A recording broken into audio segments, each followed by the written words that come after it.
Great. I think a few more people still joining, but we'll get started and start going through this presentation.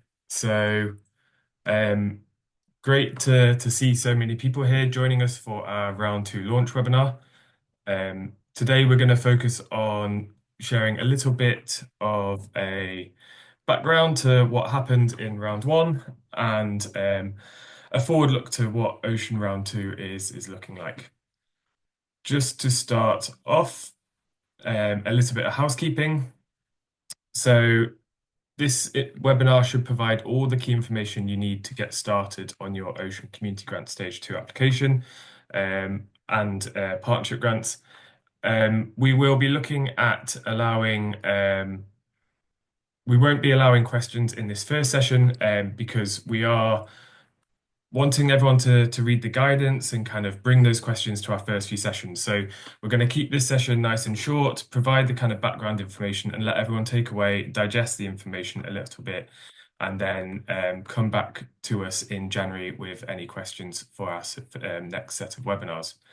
The slides and recording for the presentation will be shared by email after the session, and we will also put these up on the Ocean website. So you can watch back the recording and have a look at the slides. So all will be available. And just to say, this webinar is available in English, French, Spanish, Portuguese, and Indonesian. And if you would like to listen in another language, then you can click the interpretation button at the bottom of the screen and select the language that you would like to listen in today. So here's our agenda. Just as I mentioned before, we will be starting out some welcomes and introductions and then giving a bit of a background and overview about what Ocean Grants Programme is. We will then share a few results from our first round and then start to introduce you to our second funding round and the call for applications and support available for this funding period. Just quickly, some introductions. Speaking to you today will be Hannah Boyne, who is the team leader of Ocean at DEFRA, Nicola Plowman, who is the monitoring lead at the Grant Administrators, which is managed by a company called NIRAS, and then myself, Billy Currier, who is the program manager. And you'll be able to see on the screen as well a number of the other colleagues from the Ocean team at DEFRA and NIRAS. Just to start us off, though, we would love to hear a little bit from you about what your prior experience is with Ocean. We're going to launch a poll on the screen now for you to complete.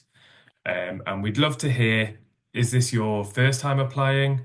Are you already aware of Ocean but did not apply in round one? Or have you actually applied in round one and now coming back to consider reapplying at round two? So we'll just wait for a few minutes whilst everyone answers this poll, and then we will share some of the results.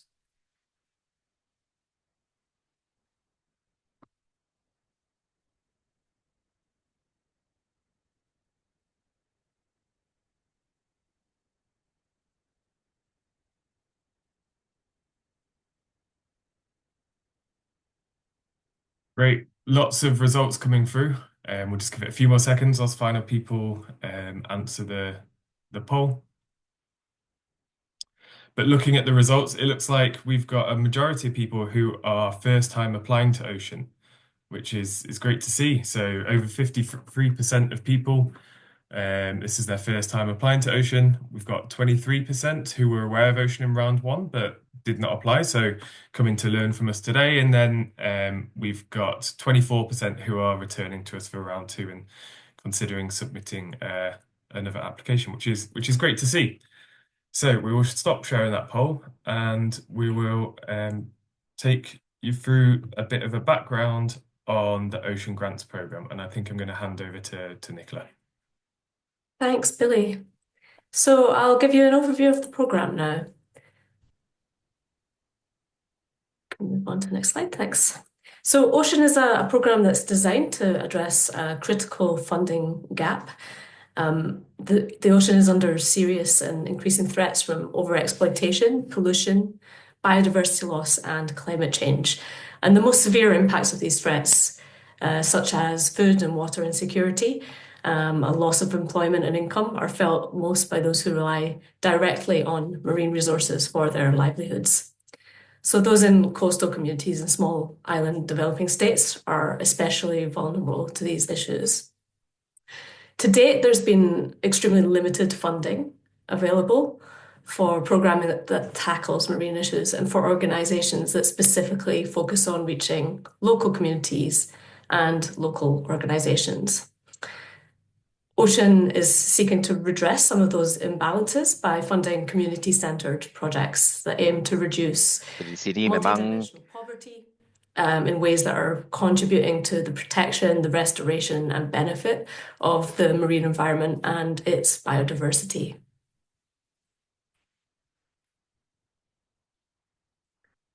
So why do we talk about multidimensional poverty? Well, central to this program is the need to reduce poverty in all its forms. And poverty is more than just lack of money. It includes challenges like poor health, limited education opportunities, inadequate housing or services, lack of clean water, or social inclusion, social exclusion. Multidimensional poverty is very complex and involves a lot of different factors that interact and affect a person's quality of life. Many people in coastal communities rely on the environment for daily needs and to manage risks like food insecurity and climate change shocks and health challenges. And marginalized groups in these communities, such as women, youth, people with disabilities, Indigenous peoples, and others facing discrimination based on their religion, their race, their gender identity. They often face even greater risks of poverty. And this is especially true in low-income countries where natural resources are often the foundation for building infrastructure and supporting human development. So there's a strong relationship between poverty and the marine environment, and Ocean wants to fund projects that explicitly consider how their activities are related to poverty reduction.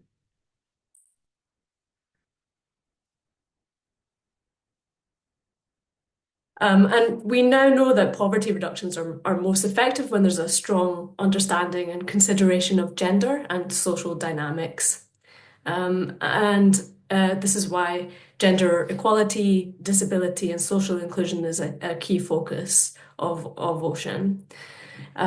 Women, youth, people with disabilities, and other marginalized community members may lack access to or ownership of land, resources, financing, infrastructure services, education, and many other areas. So it's particularly important within coastal communities that are relying on natural resources for their livelihoods and well-being that we take this into account. So for this round, Ocean will be prioritizing and embedding GEDC across all elements of the program. And we have an ambition to be a gender equality, disability, and social inclusion empowering program. And we'll tell you a little bit more about that through our guidance and later on in today's session. But for now, just to give a sort of high-level overview of the program. So we're a global competitive grants program that's aiming to support the people that are most impacted by declining ocean health and climate change through funding local solutions to local problems. Our program is expected to run up until 31st of March in 2029, provide an overall investment of up to £60 million to the projects it funds. As Billy mentioned, NERAS is the grant administrator of this program, and we'll often refer to as the Ocean Grants Administrator. And the program is funded by the Department for Environment, Food and Rural Affairs through the UK's Blue Planet Fund.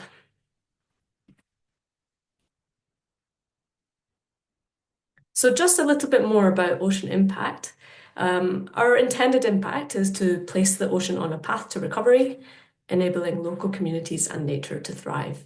So under this, we are looking at these three key areas. So we are looking to contribute to a reduction in levels of multi-dimensional poverty, with fewer people experience the impacts of poverty. We also want to ensure better protected and more sustainably used and managed marine ecosystems that can help to provide ecosystem services to coastal communities. And as I just mentioned, we are we're very strongly supporting increased gender equality, disability inclusion and accessibility, and social inclusion in that, particularly when it regards access to resources and alternative sustainable livelihoods in coastal ecosystems. And through this, we're looking at several different pathways to impact. So we're hoping for increased coastal resilience to climate change and any of the negative effects that come with that. And this can also be through improved waste management systems, particularly in regards to managing marine pollution. Improvements to public health, such as reduced risk of disease or malnutrition, strengthening the management of regional and national fisheries, and aquaculture. Another key area is looking at more sustainably managed ecosystems through improved governance and management of marine protected areas and other effective conservation measures. And finally, we hope to support a reduction in illegal, unreported and unregulated fishing activities, improving some of the social outcomes for vulnerable fishing communities. As it's a competitive grants fund, we follow certain challenge fund principles. So there is a competitive process. And we're open to all who meet the eligibility criteria and are willing to compete in this process. We will only be able to fund the highest scoring projects. We do encourage co-financing. So if you're able to do that, that would be great. And we want to be able to promote ownership and this commitment to projects because it can ensure our taxpayer funds are able to go further in the process. It's not a requirement in Ocean, but is strongly encouraged if you're in a position to do that. We are funding projects that are providing local solutions to local problems, and we very much encourage the localization and the development of ideas that are doing that. That it's very important to us that projects have local ownership. And we also promote having innovative projects on the program. So we also encourage applicants to submit potentially transformational plans, so testing out new and innovative concepts through the project funding. We are looking at partnerships. So we encourage you to partner with complementary and relevant organizations suitable for that local context. And we encourage applicants to consider especially how they can advance gender equality, disability inclusion, and accessibility through their projects.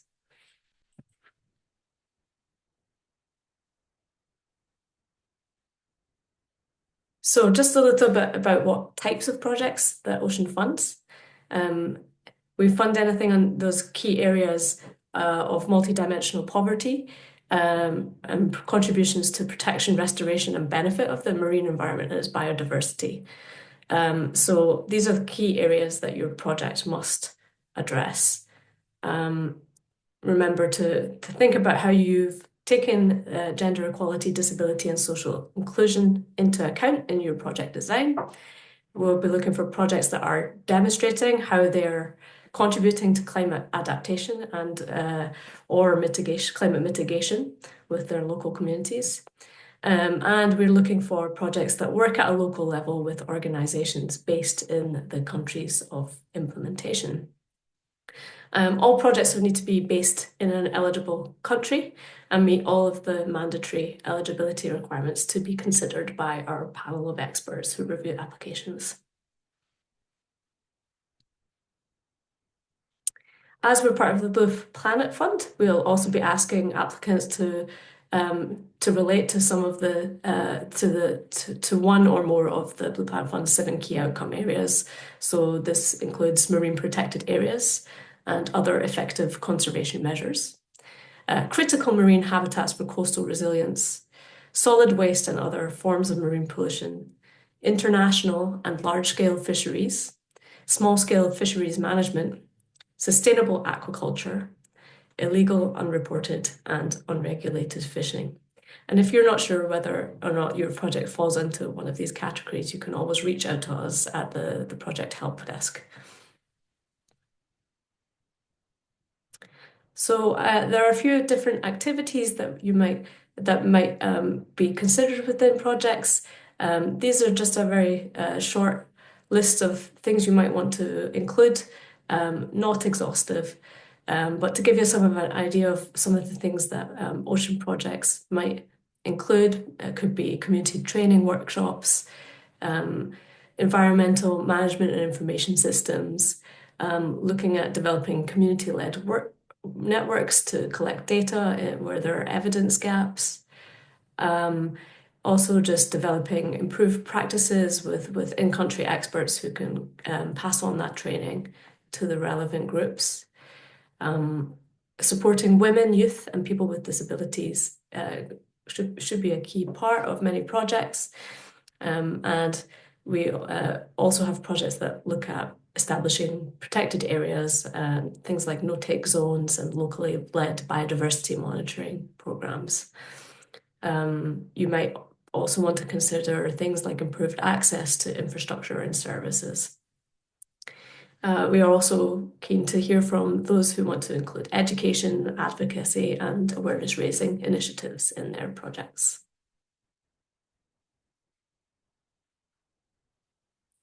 So the projects that we fund are through two different pathways. One is the community grants pathway and the other is the partnership grants pathway.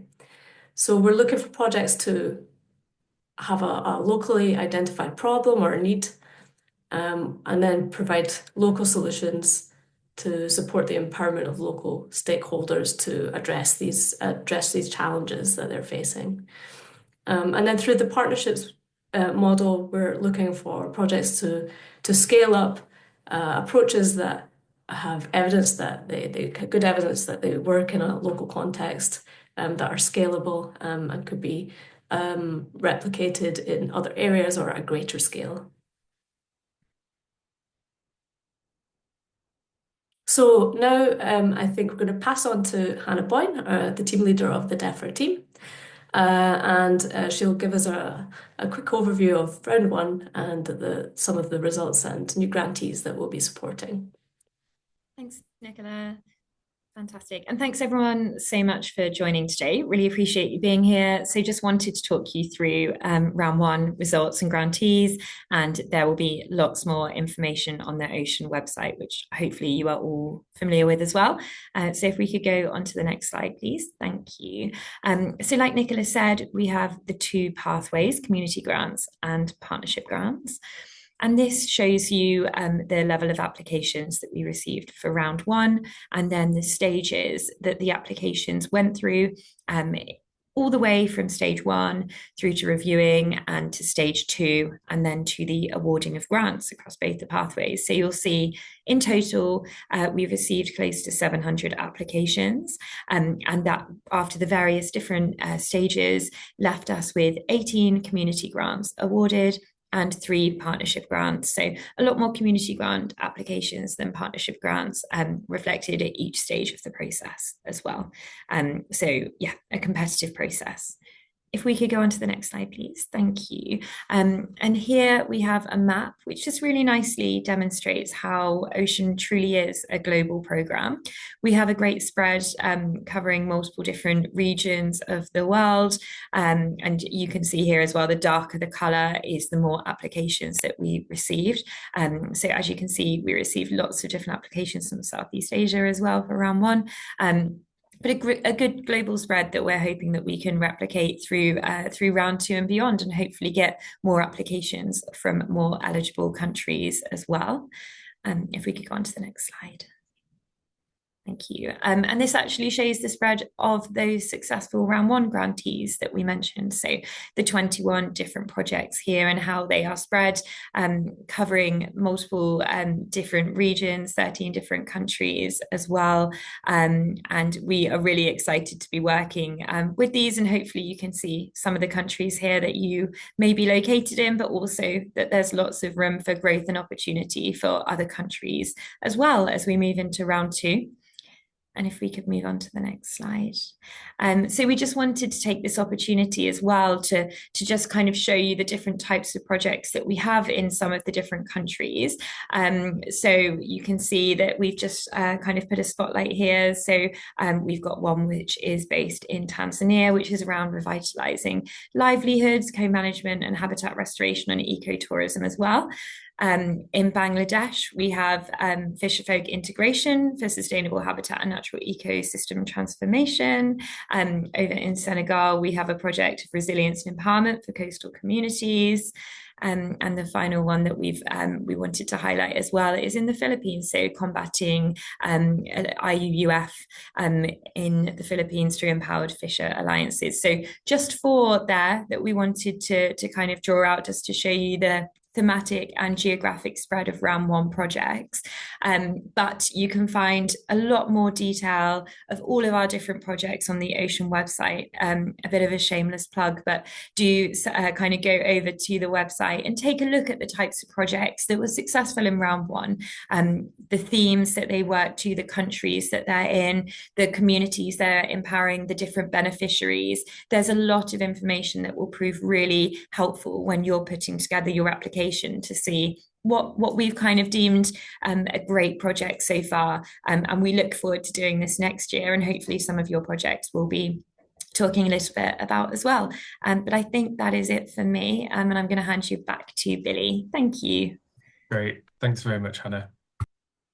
So we're just going to take a second again to launch another quick poll. This one, we just want to check with you how you feel the pace of the webinar is today. So this should be appearing on your screen any second. And if you can just let us know whether you feel that the webinar is far too slow, a bit too slow, about right, and we're getting this right, or if it's a bit fast or far too fast. Looking at results, we're getting about right, a little bit fast for some people and a bit too slow for others. So we might be about right, but we can try and slow things down a little bit. So I think the results just coming onto your screen now. And we'll try and take things a little bit slower as we go through the next few points. Great. So I'm going to just talk to you now around Ocean Round 2 and the exciting news of the next funding round.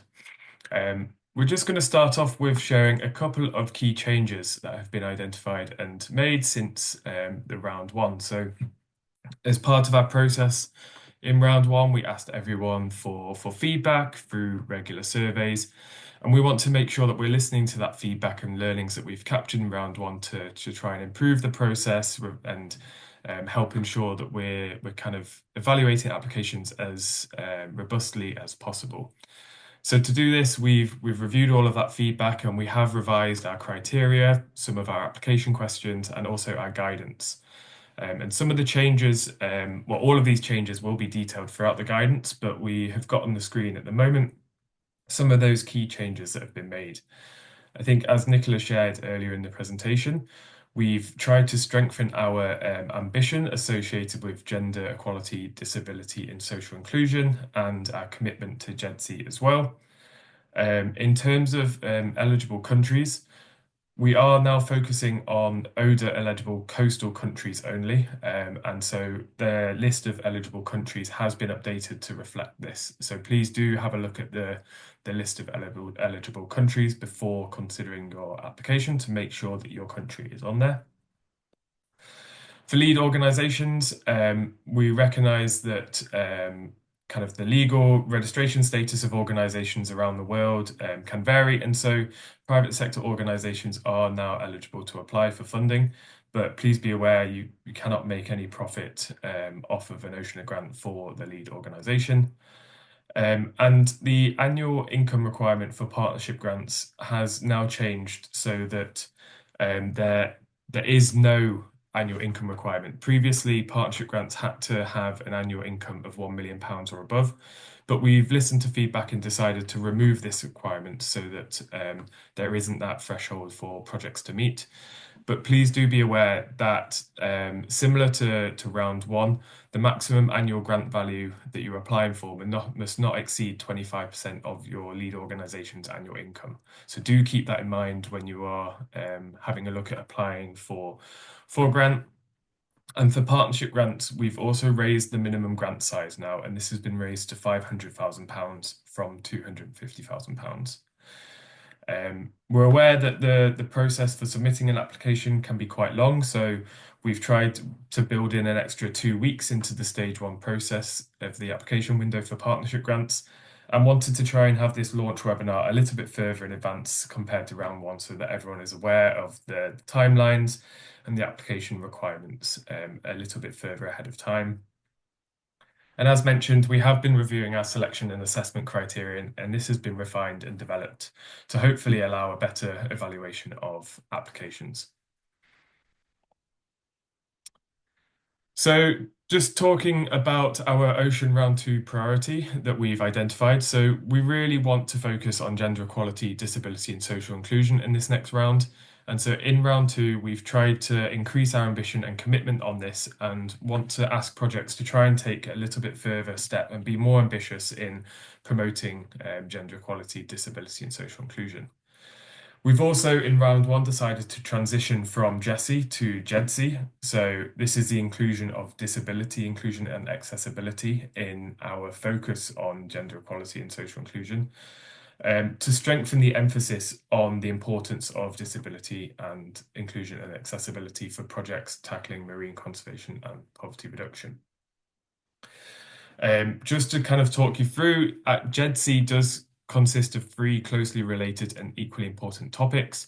And so from an ocean point of view, an approach focused on gender equality aims to remove the unequal power relations between different gender identities in the pursuit of equal rights, responsibilities and opportunities for all. Our disability inclusion is the process of ensuring the meaningful participation of persons with disabilities in all their diversity and ensuring the promotion of mainstreaming of their rights. And social inclusion is the process of improving the terms on which individuals and groups take part in society. So improving the ability, opportunity and dignity of those disadvantaged and historically excluded from decision-making and spheres of influence on the basis of their identity. We're aware this is can be a bit of a new topic, and we really want to push our ambition on this. So we will be offering support via our webinars in the new year and via the help desk. So we are here to kind of help support projects with this. But just wanted to share what our ambition and commitment is as a programme. So for Ocean, our ambition is to be at least a GEDSI empowering programme. And what we see GEDSI empowering is reducing gender and social inequalities and empowering community members by reducing barriers and increasing equitable access to assets, resources and capabilities for women, people with disabilities and other marginalised groups. In terms of our commitment, what that means for you is that we want all of our projects to also strive to be GEDSI empowering.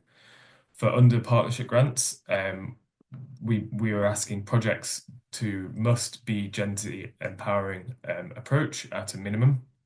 Whereas for community grants, at a minimum, these must have a GEDSI responsive approach, though projects that are more ambitious, and that might be by meeting or demonstrating a clear plan to meet the standard of GEDSI empowering, will be prioritised. So when you are considering your application for round 2, it is really important to have a look at these different levels and see how you can ensure to meet the different levels that are requested of you as part of that process. But we think this is a really exciting step for the programme, and really looking forward to kind of working together on ensuring projects can meet these minimum standards and to being a GEDSI empowering programme for Ocean. So for round two, in terms of applications, I'm just going to go through some of the details for the two funding pathways. So for community grants, grant sizes are up to £250,000. And these are to be led by small to medium-sized organisations legally registered in an eligible coastal country. Projects on community grants should focus on contributing to developing new ideas, providing local solutions to local problems, and empowering communities, and consider how they could strengthen local capability and capacity of local communities or organisations. For partnership grants, funding is available from £500,000 to £3 million, and these should be led by medium to large sized organisations. That can be kind of local or national organisations or international. And those organisations should have the capacity to deliver solutions at scale. Projects and partnership grants should focus on partnering with and working alongside local communities to deliver local solutions to local problems and implementing scalable approaches via well-established networks to deliver maximum impact. Just some of the finer details for community grants. So a project duration should be from 12 months or 1 year to 41 months. So your project can be kind of a minimum of 1 year and can last up until 31st of March 2029. And we anticipate projects to start in November or December 2025. As mentioned, this is for small to medium-sized organisations, and the organisation must have an annual income of under £1 million. And the organisation must be legally registered in the country that you are applying for funding or to implement your project in, and should be formally established for at least 2 years. Partnerships are encouraged but not mandatory, and you can apply to an Ocean Community Grant in English, French, Indonesian, Portuguese, or Spanish.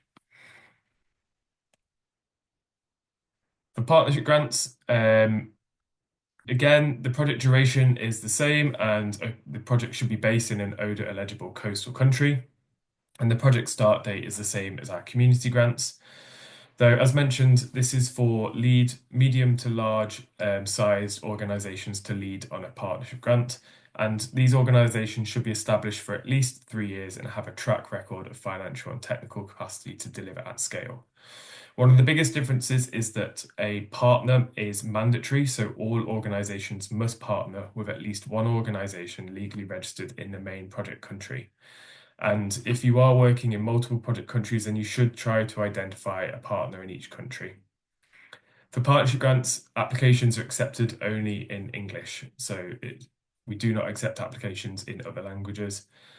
And please just be aware, as I mentioned before, that the maximum annual budget value in any given year must not exceed 25% of the lead organisation's annual income.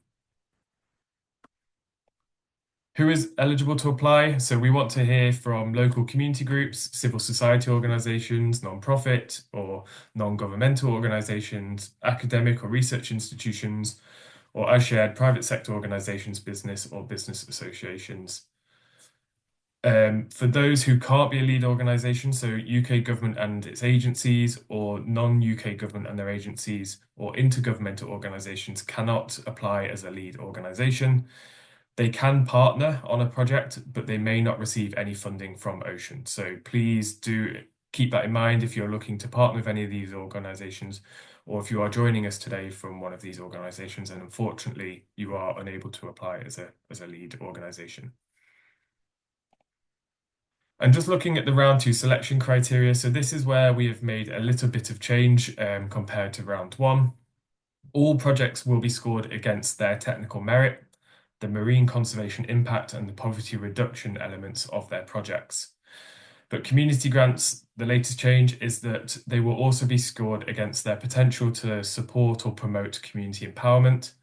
And for partnership grants, they will be scored against the quality or the impact that the partnership brings to the project. The full scoring criteria will be available in the full guidance when that's published on our website. So please do make sure to check this and review it in detail, because this will provide a lot of good guidance on how to develop a strong project and score well. And then just the final point on the round 2 assessment criteria is that All projects will be assessed against these 3 assessment criteria, so our gender, equality, disability, and social inclusion, value for money, and an upper middle income country criteria. For community grants, projects are expected to be GEDC responsive at minimum, and for partnership grants, they're expected to be GEDC empowering at minimum. And then all projects for both funding pathways are expected to meet a medium value for money and to pass the upper middle income country criteria if your project is working in an upper middle income country. And this is primarily as Ocean is an official development assistance funded program. We do primarily Ocean is primarily focused on least developed countries, low income countries, and lower middle income countries as defined by the OECD DAC eligibility. And consequently, projects based in an upper middle income country must provide a compelling and well justified case for support to be considered for funding. So do make sure to read this criteria in detail in the guidance when available if you are planning to work in an upper middle income country. Then I'm just going to quickly run through some final points on round 2 call for applications in the last 7 minutes that we have. So in terms of round 2, community grants is a 2-stage process with a concept note and then a detailed application. And for partnership grants, this is a 2-stage process as well, with a detailed application initially and then an interview with the expert committee at the 2nd stage. Community grants opens on the 6th of January for stage 1 and will close on the 17th of February. Whereas partnership grants opens a week later on the 13th of January and will close on the 24th of March 2025. So just how that looks in terms of the round 2 application journey. So the round 2 launch will be 6th of January for community grants and then the following week for partnership grants. And community grants will close on the 17th of February and partnership grants on the 24th of March. We then anticipate the community grant stage 2 to open on the 19th of May and to close on the 30th of June, with the partnership grant stage 2 interviews in July 2025. And then we're hoping that projects will be awarded or in kind of October or November 2025. To apply, our application form will be available on the Ocean Flexi Grant website. All applications need to be made via this website and if you are having difficulty, do get in touch with us and let us know so that we can offer assistance via the help desk. And a link can be found on the website, and we will share this slide deck with these links so that you can access it directly. The application will not go live until the launch date, so you won't be able to access any of the application form until the launch date commences. And how are applications assessed? So after applications are received, NIRAS, as the grant administrators, will conduct eligibility and compliance checks to make sure that your application meets the application requirements, you have provided all the materials requested, and that your project is eligible for funding. All eligible projects will then be passed to the Ocean Expert Committee for their review, and they will conduct their technical assessment before meeting to discuss applications, review the kind of strength of different applications, and recommend which ones should be recommended for the next stage or for funding.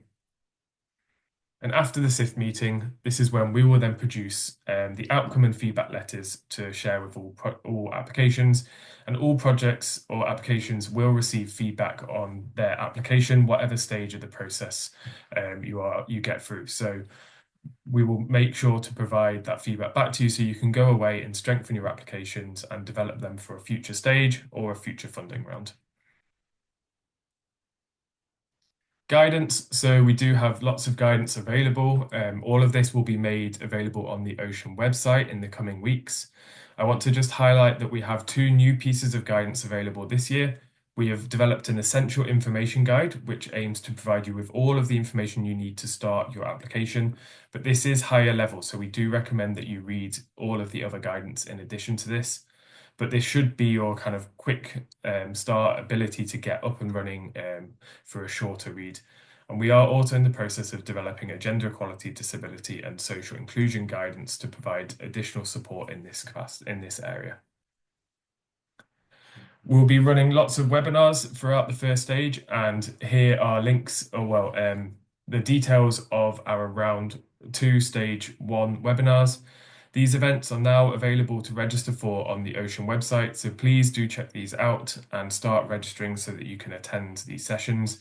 And we will be able to start answering any questions and taking and discussing with you further kind of how to develop your concept note or application, and different elements of the process so that you can understand how to apply and how to kind of develop your application as strongly as possible. And the final question, we will have a kind of frequently asked questions and a Q&A session so that you can bring any final questions to us. And then the Ocean Help Desk. So we are always available for support via the Ocean Help Desk. And this is an amazing channel to kind of reach out and ask questions and gain support so that we can help you with your applications, with any questions or issues that you might be experiencing. So you can do this by requesting support by emailing helpdesk@oceangrants.org.uk, which is on the slides. And you can contact us in your preferred language and we will try and get back to you in the same language as well. Please be aware, the only point to be aware of from your side is that we are here to provide clarifications on the information included in the guidance notes or to help with issues with the application forms, but we are unable to comment on your project ideas or pre-assess your eligibility. So this is for you to kind of develop and bring forwards, and we will help with the guidance, but we are unable to kind of support in those areas. So just keep that in mind when contacting, but we will try and offer as much support as possible if you do get in touch with us. And last of all, do follow us for all the latest updates. So we do tend to communicate our updates on our social media channels and via our newsletter. You can register for the newsletter via our website, oceangrants.org.uk, and there are links on the slide to find us on Facebook and LinkedIn. So please do consider giving us a follow and keeping up to date with all of the news, as we will be posting on our social media when the guidance is ready for the next round, and all sorts of different bits of information and helpful tips with the next round of applications. So please do give us a follow and try and check out the information we have available online. And then I just want to say thank you for joining us. I think we're pretty much at time. As I mentioned, do check us out on the website and on social media, and drop us an email on the help desk if you need any support. And we will be publishing all of our latest guidance for round 2 in the coming weeks. So keep an eye out on social media for when these are available, and do check out the latest round 2 guidance when it's published. So thank you very much, everyone, and I hope you have a good rest of your day.